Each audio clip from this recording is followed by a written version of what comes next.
स्वागत है आपका बेसिक कॉन्सेप्ट एंड ट्रिक्स पे। आज हम आपके लिए लेके आए हैं विज्ञान के टॉप 50 प्रश्न जो आपकी आने वाली परीक्षाओं जैसे video exam, UPSC, EPFO, SSC, CGL, MTS और लेखपाल दरोगा भर्ती में सभी में साइंस से जो क्वेश्चन पूछे जाते हैं वो आज आपको यहाँ से पढ़ने को मिलेंगे। तो दोस्तों शुरू करते हैं अपना वीडियो। चलो तो शुरू कर दो अपना क्वेश्चन आंसर टेस्ट। गन्ने में चीनी को बढ़ाने के लिए क्या मिलाया जाता है भाई? अगर तुम्हारे गन्ने में चीनी कम हो गई तो क्या मिलाओगे? तो गन्ने में चीनी अगर कम हो जाती है तो उसमें मिलाते हैं जिब्रेलिन एंजाइम। कौन सा एंजाइम मिलाएंगे? Gibberellin enzyme. कितने टाइप के एंजाइम होते हैं याद है? अगर याद है तो उसको कमेंट बॉक्स में लिखो, नहीं तो याद नहीं है तो याद करो जाके, बहुत इंपॉर्टेंट क्वेश्चन बनता है। क्वेश्चन नंबर 2 पे बढ़ो। IAA सबसे पहले किससे अलग करा गया था? तो IAA किससे अलग करा गया था? मानव के मूत्र से। हाँ हाँ, हमारे ही मूत्र से अलग किया गया था। उसके बाद क्या लिख के आएगा? हरे फलों को पकाने के लिए किस गैस का प्रयोग किया जाता है? तो हरे फलों को पकाते हैं एसिटिलीन से। ये जो कच्चे कच्चे फल आजकल खा जाते हो पीले पीले देख के, इनको हरे से पीला कैसे करते हैं? एसिटिलीन की गैस, एसिटिलीन गैस लगाई जाती है इस पे, ठीक है, तब ये होते हैं पीले पीले दिखते हैं जो। क्वेश्चन नंबर 4 पे बढ़ो। पौधे का नर भाग किस नाम से जाना जाता है? पौधे में 2 भाग होते हैं, नर और मादा, क्योंकि पौधा कहीं से रिप्रोडक्शन करने तो जाएगा नहीं, तो पौधे के अंदर ही 2 भाग होते हैं, एक होता है नर और एक होता है मादा भाग। तो इसका नर भाग किस नाम से जाना जाएगा? इसको कहते हैं पुंकेसर यानी कि स्टेमेन, ठीक है, याद रखना इसको। चिड़ियों द्वारा जो पॉलिनेशन होता है उसको क्या बोलते हैं? चिड़ियों द्वारा जो पॉलिनेशन होता है उसको बोलते हैं ऑर्निथोफिली। फटाफट से बताओ, जब कीड़ों द्वारा पॉलिनेशन होगा तो उसको क्या कहेंगे? अब बताओ विटामिन सी का वैज्ञानिक नाम क्या है? देखें कितने नॉलेज है तुम्हें। लो इसी में देख लो, विटामिन सी का वैज्ञानिक नाम होता है एस्कॉर्बिक एसिड, ठीक है। अब बताएगा प्रोटीन कहाँ बनता है? तो प्रोटीन दोस्तों कहाँ बनता है? प्रोटीन बनेगा आपका राइबोसोम में, और राइबोसोम किससे मिलकर बना होता है? RNA प्लस DNA से। साथ साथ और भी क्वेश्चन करवा रहे हैं, इसलिए देखते जाना, खाली स्क्रीनशॉट लिख के मत बैठ जाना। और इसकी जो PDF चाहिए हो अगर, तो डिस्क्रिप्शन में लिंक दे देंगे टेलीग्राम का, वहां से PDF डाउनलोड कर लेना इसकी, ठीक है। और आसान हो जाएगा तुम्हारे लिए, या तो यहीं से कर लो डाउनलोड डायरेक्ट स्क्रीनशॉट लेके। लेकिन वीडियो देखना जरूर 2 बार में, एक बार में याद नहीं हो जाएगी, इतने बड़े महात्मा नहीं हो, ठीक है। अब बढ़ते हैं क्वेश्चन नंबर अगले की तरफ। यकृत में ऊर्जा किस रूप में जमा होती है? यकृत जानते हो, लीवर, तो लीवर में जो ऊर्जा होती है तुम्हारी वो किस फॉर्म में जमा होगी? तो उसे बोलते हैं ग्लाइकोजेन। जब हमारे शरीर को एक्स्ट्रा जो एनर्जी बनती है खाना खाने के बाद में, वो कहाँ चली जाती है? लीवर में। और लीवर में किस रूप में हो जाती है जमा? उसको बोलते हैं ग्लाइकोजेन। और जब तुम थक जाते हो, हम लोग थक जाते हैं, खाना नहीं खाते हैं, खेलते कूदते रहते हैं, तो उसके बाद में जो हमारे शरीर कहता है कि हमको तो पावर दो, तो हम वो पावर कहाँ से लेके आते हैं? वो हम पावर लेके आते हैं ग्लाइकोजेन से। और वो पावर बनती कैसे ग्लाइकोजेन से? जब हम सांस लेते हैं तो ऑक्सीजन जाती है हमारे लीवर के पास में, वहां से कहती है भैया हमसे रिएक्शन कर लो, तो ऑक्सीजन रिएक्शन करती है ग्लाइकोजन के साथ में, फिर ग्लाइकोजन टूटता है ग्लूकोज में, और ग्लूकोज से तुम्हें पता है एनर्जी मिलती है ना। तो इसीलिए ग्लाइकोजन के रूप में एकत्रित हो जाती है, जिसके बाद में ग्लूकोज बन के तुम लोग यूज कर लेते हो। अब बढ़ो क्वेश्चन नंबर 9 की तरफ। भोजन को पचाने वाले रस का नाम क्या है? फटाफट से बता दो, बहुत इजी क्वेश्चन डाला है जी। भोजन को पचाने वाले रस का नाम, इसको कहेंगे दोस्तों HCl यानी कि हाइड्रोक्लोरिक एसिड, ठीक है। अब बढ़ो क्वेश्चन 10 की तरफ। मनुष्य में भोजन नली को क्या कहा जाता है? ये जो तुम्हारे मुंह से लेके छोटी आंत तक पचने से पहले जो खाना लेके जाती है नली, उसको क्या कहोगे? उसको कहते हैं ओइसोफेगस। और इसको इंग्लिश में ही लिखो, क्योंकि हिंदी में नहीं आएगा, इसका नाम इंग्लिश में भी ऐसे लिख के आता है, फिर कन्फ्यूज जाओगे बाद में, तब हमसे मत कहना गुरुजी पढ़ाया नहीं। तो इस मनुष्य में भोजन नली जो होती है, भोजन नली मतलब तुम्हारे जो गले से और छोटी आंत तक का सफर जो तय करती है खाने को लेके, उसे क्या कहते हैं? ओइसोफेगस। मनुष्य के शरीर में सबसे ज्यादा क्या पाया जाता है? बता सकते हो? लिखा ही है सामने, ऑक्सीजन पाई जाती है, ठीक है। अब बढ़ो क्वेश्चन नंबर 11 की तरफ। धान के खेत में पाई जाने वाली गैस कौन सी होती है? तो दोस्तों धान में जो धान के खेत होते हैं वहां पे सबसे ज्यादा जो गैस पाई जाएगी उसे क्या कहेंगे? Methane gas. और ये बहुत जरूरी क्वेश्चन है, बहुत ज्यादा जरूरी, बहुत पूछा जाता है, ठीक है। अच्छे से याद करो इसको कि धान के खेत में कौन सी गैस पाई जाएगी? मीथेन वाली। अब अगले क्वेश्चन पे बढ़ो। कार्बोहाइड्रेट, प्रोटीन और वसा का पूर्ण पाचन किस अंग में होता है? जो तुम कार्बोहाइड्रेट खाने के साथ में खाते हो ना, कार्ब्स चाहिए, वही कार्ब्स को कार्बोहाइड्रेट ही बोलते हैं। प्रोटीन और वसा मतलब फैट, इनका पाचन कहाँ हो जाएगा तुम्हारा? छोटी आंत में। संपूर्ण पाचन कहाँ होता है खाने का? उसका आंसर भी हो जाएगा आपका छोटी आंत में। Question number 14। सलाइवा किसके पाचन में सहायता करती है? तो सलाइवा किसके पाचन में सहायता करेगी? सलाइवा करेगी स्टार्च के पाचन में। और एक क्वेश्चन और बड़े बन के आएगा तुम्हारे लिए कि स्टार्च का पाचन कहाँ से शुरू होता है, तो आंसर क्या लिखोगे, सलाइवा से। और सलाइवा अगर वो अंग पूछ ले तो अंग क्या आएगा आपका, बकल कैविटी, यानी कि तुम्हारा मुंह। बकल कैविटी जानते हो ना, दांत, तो जो जीभ को चारों तरफ से दांत घेरे रहते हैं उस पार्ट को क्या कहते हैं, उसे कहते हैं बकल कैविटी। ठीक है, तो सलाइवा किसके पाचन में सहायता करती है, स्टार्च के पाचन में। क्वेश्चन 15 पे आओ, प्रोटीन के पाचन में सहायता करने वाला एंजाइम कौन सा है, तो प्रोटीन का जो पाचन होता है यानी कि प्रोटीन को भी डाइजेस्ट कर दे दो, उसे क्या कहेंगे, ट्रिप्सिन। ऐसी ट्रिप लगाता है कि बेचारा प्रोटीन ही पच जाता है।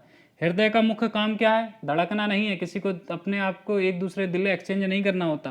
तो दिल का पूरा काम क्या होता है, जो तुम ऑक्सीजन लेते हो अपनी नाक से वो तुम्हारी पूरी बॉडी में फैला दे ताकि तुम जिंदा रह सको, तुम्हारी जो सेल्स हैं उनको ऑक्सीजन मिल सके, समझे। तो हृदय का मुख्य कार्य आज से जो भी पूछे तो क्या बताओगे, शरीर के सभी अंगों तक ऑक्सीजन ले जाना। आलतू फालतू लफड़ेबाजी मत किया करो।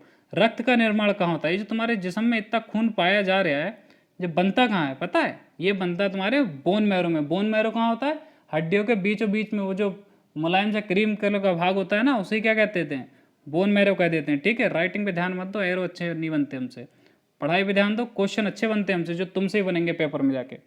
अब पढ़ो क्वेश्चन नंबर 18, रक्त कणिकाओं की त्रिज्या घटने पर ब्लड प्रेशर कैसा होगा। बहुत पूछा जाता है क्वेश्चन, भैया ऐसे लिख लो, कतई चार्ट लो, 4-5 स्क्रीनशॉट ले लो इसके, कि रक्त कणिका यानी कि तुम्हारी जो ब्लड सेल्स हैं वो जब उनकी त्रिज्या घट जाएगी यानी कि उनका आकार घट जाएगा। इसको त्रिज्या घटने की जगह लिख के दे देंगे तुम्हें कि इसका अगर आकार घट जाए तो क्या होगा, तो भैया ब्लड प्रेशर जो भी है तुम्हारा हमेशा का हमेशा बढ़ेगा। जो तुम अपने माँ बाप का बढ़ाते रहते हो तो उनकी क्या हो जाती है, रक्त कणिकाएं घट जाती हैं साइज में, वैसे नहीं घट जाती नंबर में। क्वेश्चन नंबर 19 पे आओ, रक्तचाप मापने की मशीन का नाम क्या होता है, जिससे रक्तचाप बढ़ गया, अब तुमने बढ़ा तो दिया रक्तचाप, और उससे नापेंगे कैसे तुम्हारी मम्मी, तो नापेंगी स्फिग्मोमैनोमीटर। थोड़ा टफ है लेकिन ऐसे ही इंग्लिश में याद करो, क्या नाम होगा इसका, स्फिग्मोमैनोमीटर। ठीक है, अब बता दो कि जो स्फिग्मोमैनोमीटर होता है इसमें एक तत्व पाया जाता है, एक एलिमेंट होता है, उसका नाम क्या होता है, अगर बता दो तो 5 रुपया देंगे तुमको। कमेंट बॉक्स में लिख के बताओ कि क्या कहते हैं उसको, जो पदार्थ होता है उसको क्या कहते हैं। क्वेश्चन नंबर 20, अगर तुम सर्पदंश से सर्वप्रथम मनुष्य के शरीर में क्या प्रभावित होगा। अगर तुमको सांप काट ले तो सबसे पहले क्या फर्क पड़ेगा तुम्हारे जिस्म में, ये फर्क पड़ेगा कि तुम्हारा जो ब्लड सर्कुलेशन है ना, सबसे ज़्यादा फर्क किस पे पड़ेगा, उसी पे पड़ेगा। तो आंसर नंबर हो जाएगा इसका 20 का रुधिर परिसंचरण। अब आ जाओ जरा क्वेश्चन नंबर 21 की तरफ कि सामान्य मनुष्य का रक्तचाप कितना होता है, जिसका ना बढ़े ना घटे। तो वो सामान्य रक्तचाप कितना माना जाता है भैया, 120 mm से 80 mm तक, मतलब 120 जो होगा वो उसका हाई होगा और 80 वाला कितना होगा उसका लो होगा। ठीक है, अब बढ़ो क्वेश्चन नंबर 22, मनुष्य की खोपड़ी में कितनी हड्डियां होती हैं। जो तुम्हारा खोपड़ा है ना इसमें कभी सोचा है कितनी हड्डियां होती हैं, 28 हड्डियां होती हैं, कितनी, 28। अब क्वेश्चन बढ़ो 23 की तरफ, मनुष्य की सबसे मजबूत मांसपेशी कौन सी होती है, सबसे मजबूत मसल कहाँ पाई जाती हैं, तो ये पाई जाती हैं तुम्हारे जबड़े में, जो बात बात पे तुम तोड़ देते हो तो इसको क्या बोलते हैं, जबड़ा। इसकी सबसे मजबूत मांसपेशियां जबड़े में ही पाई जाती हैं। मनुष्य के शरीर का तापमान निर्धारित किसके द्वारा किया जाता है, जो तुम्हारा बॉडी का टेम्परेचर होता है ना वो कौन मेंटेन करता है, वो मेंटेन करता है तुम्हारा हाइपोथैलेमस ग्लैंड, जो कहाँ पाई जाती है, किडनी के जस्ट ऊपर। तो मनुष्य के भोजन का सर्वप्रथम किस अंग में प्रारंभ होता है, मनुष्य के भोजन का पाचन। तो मन देखो पहले क्वेश्चन पढ़ा था ना, वही क्वेश्चन आ गया। अब इसको बता दो कि मनुष्य के भोजन का पाचन सबसे पहले कहाँ शुरू होगा, तो सबसे पहले पाचन शुरू होगा उसके मुंह में। लार जो है उसमें पाया जाएगा एक एंजाइम जिसको कहेंगे apo enzyme, EPO, apo ENZYME enzyme. ठीक है, तो एपो एंजाइम किसका पाचन शुरू कर देगा, स्टार्च का। ठीक है, तो इसका आंसर हो जाएगा तुम्हारा बकल कैविटी या फिर मुख से। ठीक है, अब थोड़ी बात सुन लो तुम हमारी, कि हमारा चैनल है बेसिक कॉन्सेप्ट एंड ट्रिक्स वाला, जहाँ पे हम topic wise question answer test लेते हैं, history, geography, polity, science, art and culture and computer का, और करंट अफेयर्स को शॉर्ट ट्रिक्स याद करवाते हैं, प्लस मैथ्स एंड रीजनिंग के भी क्लासेस रहते हैं। तो दोस्तों हमारे चैनल को कर लो सब्सक्राइब, क्योंकि हम तुम्हारे लिए कर रहे हैं इतनी मेहनत, तो हमारे लिए कर दो एक सब्सक्राइब, और बेल आइकन को दबा के तोड़ फोड़ के उसकी कर लो नोटिफिकेशन ऑन, ताकि हमारा वीडियो आए और तुमको मिल जाए। अब बढ़ो क्वेश्चन नंबर, चलो ये 1 नंबर से ही शुरू कर दिए, फिर से पता नहीं PDF बनाने में थोड़ी दिक्कत हो गई, पर उससे कोई दिक्कत नहीं है, तुमको नॉलेज मिलेगी भरपूर। मनुष्य की आंत में कौन सा जीवाणु पाया जाता है? तो मनुष्य की आंत जो होती है उसमें एक जीवाणु होता है, जैसे कहते हैं बैक्टीरिया, तो उसका नाम क्या होता है? एशरिशिया कोलाई, जैसे हिंदी में पढ़ोगे एशरिशिया कोलाई, ठीक है। क्वेश्चन नंबर 2, एंजाइम का प्रोटीन युक्त भाग क्या होता है? तो देखो अभी बताए थे एपो एंजाइम हुए। तो रक्त क्या है? तो रक्त क्या होता है? कनेक्टिव टिश्यू होता है। कैसा होता है? Connective tissue. तो क्या बोलेंगे इसको हिंदी में? एक संयोजी ऊतक। मनुष्य का मस्तिष्क का वजन कितना होता है? अभी खोपड़ी का बताया था कि कितनी हड्डियां होती हैं, कितनी होती हैं? 28 हड्डियां होती हैं। और अगर मनुष्य के मस्तिष्क का वजन पूछा जाएगा तो वो कितना होता है? वो होता है 1300 से 1400 ग्राम के बीच में, मेरे प्यारे बच्चों। अब बढ़ जाओ आगे, क्वेश्चन नंबर 5 यानी कि क्वेश्चन नंबर 30 है वैसे तो ये। पढ़ो, मानव शरीर में पाचन का अधिकांश भाग किस अंग में संपन्न होता है? दोबारा से वही क्वेश्चन डाल दिया है, तो सबसे ज्यादा होगा, क्वेश्चन वही नहीं डाला है, बस वही है, बस ट्रिक से अलग अलग पूछा जाता है, इसलिए हर ट्रिक से बता दिया ताकि कभी भी आए तुम फंसो नहीं। तो इसका आंसर हो जाएगा छोटी आंत। अब आ जाएगा तंत्रिका ऊतक की इकाई को क्या कहा जाता है? जो तुम्हारा नर्वस सिस्टम होता है उसकी सबसे छोटी सेल को क्या कहा जाता है? उसको कहते हैं न्यूरॉन। क्या कहते हैं? नर्व सेल की सबसे छोटी सेल को उसको कहते हैं न्यूरॉन। और जो नर्व सिस्टम होता है वो होता है एक आपका ऊतक यानी कि टिश्यू। टिश्यू से छोटा क्या होता है? सेल। तो सेल कौन सी कहलाएगी सबसे छोटी? न्यूरॉन। मानव शरीर में भोजन का पाचन कहाँ प्रारंभ होता है? ये मुख से हो जाएगा। दोबारा से वही क्वेश्चन आ गया, सॉरी। मनुष्य शरीर के सबसे बड़ी पेशी कौन सी होती है? अभी सबसे मजबूत पेशी बताई थी जबड़े में, अब बताओ जरा सबसे बड़ी पेशी कौन सी होती है? तो सबसे बड़ी पेशी होगी आपकी सार्टोरियस।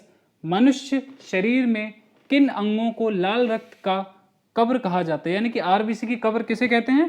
तो ये कहेंगे आपके लीवर और तिल्ली को, जिसको हिंदी में क्या कह देते हैं? यकृत और प्लीहा, ठीक है। रक्त का थप्पा बनाने में सहायक प्रोटीन कौन सा? जब चोट लग जाती है उसके थोड़ी देर के बाद आपका थक्का जम जाता है, जिसे आप लोग आम भाषा में खुरंट कहते हैं, तो वो किसकी सहायता से जमता है? वो जमता है आपका फाइब्रोनेजन एंजाइम की सहायता से, ठीक है। जो इसमें एंजाइम फाइब्रोनेजन है, इसको सबसे पहले कौन बनाता है? लीवर बनाता है। लीवर क्या स्त्रावित करता है? लीवर करता है फाइब्रिन, उसके बाद में बनता है फाइब्रोनोजन, जिससे तुम्हारा खून जो है रुक जाता है निकलना, वरना तो ऐसे ही मर जाए एक्सीडेंट के बाद में, जाने कितने मनुष्य। अब दोस्तों ये बहुत इंपॉर्टेंट क्वेश्चन है जो तुम्हारा है 11वां वाला। आरएच तत्व किस जंतु से जुड़ा है? तो दोस्तों ये होता है आरएच तत्व, एक ब्लड का टाइप होता है जो कुछ मनुष्य में ही पाया जाता है, जो एक बीमारी हो जाती है। और वैसे बंदरों में जो पाया जाता है तो आरएच तत्व होता है, यानी कि आरएच एलिमेंट जो होता है किस में होता है? ब्लड में होता है। तो ये किस में पाया जाता है? आमतौर पर बंदरों में पाया जाता है। मानव शरीर में कौन सा प्रोटीन शरीर के अंदर रक्त को जमने से रोकता है? तो रक्त का थप्पा कौन जमाता है? वो था आपका फाइब्रोनोजिन। और मनुष्य के अंदर जो शरीर में तुम्हारे खून जो बहता रहता है ना बेखौफ, उसे जमने से कौन रोकता है? तो ये बहुत जरूरी है, इसे कहते हैं हेपेरिन, ठीक है। अब जोड़ो, मनुष्य शरीर के रक्त समूह की खोज किसने की थी? ये तो बता दोगे, बहुत ईजी है। क्या, कौन थे वो? कार्ल लैंडस टीनर, यही कहते हैं ब्लड ग्रुप के फादर भी इन्हीं को कहा जाता है, father of the blood group system. तो इनको किसे कहा जाता है? कार्ल लैंडस टीनर को। जन्म के बाद मानव के किस ऊतक में कोई विभाजन नहीं होता? देखो पैदा होने के बाद में सारी चीजें बढ़ती हैं, जिस्म पूरा बढ़ता है, पूरी बॉडी आपकी बढ़ती है, पूरा शरीर बढ़ता है। सिर्फ एक ही चीज में, एक ही ऐसा ऊतक है जिसमें कोई विभाजन नहीं होता, वो होती है आपकी नर्व सेल। जब भी आपको हमने बताई थी सबसे छोटी सेल कौन सी होती है?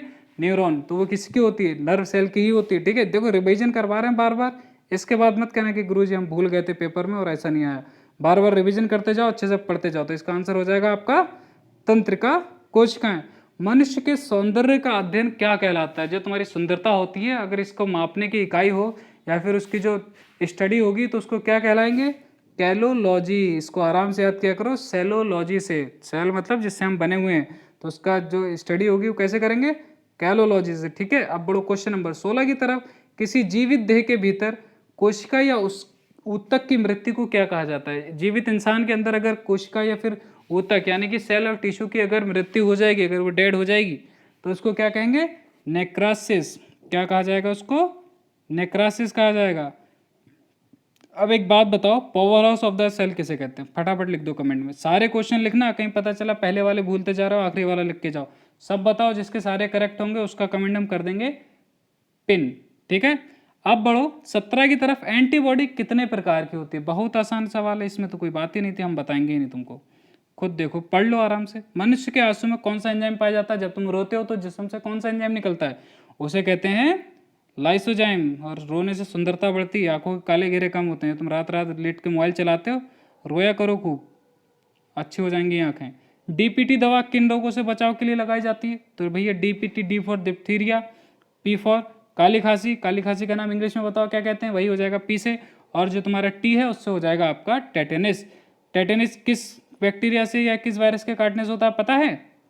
बहुत बढ़िया। नहीं पता है तो गूगल करो जाके, सब गुरुजी बताएंगे तो तुम क्या करोगे। एलिसा रोग की जांच करने की एक प्रणाली है। तो भैया एलिसा टेस्ट करवाया जाता है जब किसी व्यक्ति को एड्स के लक्षण दिखाई देते हैं, तब उसमें कौन सा टेस्ट कराया जाएगा? ELISA test. और ये किस रोग में होता है? एड्स में। ठीक है दोस्तों, अब ये तो होगा तुम्हारे क्वेश्चन पूरे के पूरे 50। अब जो मानव शरीर पूरी बॉडी से जो तुमको 250 मोस्ट इंपॉर्टेंट क्वेश्चन अगर पढ़ने हैं तो इस वीडियो की प्लेलिस्ट में जाओ, नीचे लिंक है, या फिर चैनल खोलो, वहां से पढ़ो मानव शरीर टॉप 250 प्रश्न। आप चैनल को कर दो सब्सक्राइब, गुरुजी को कर दो खुश, और अच्छे से देके आओ अपना पेपर।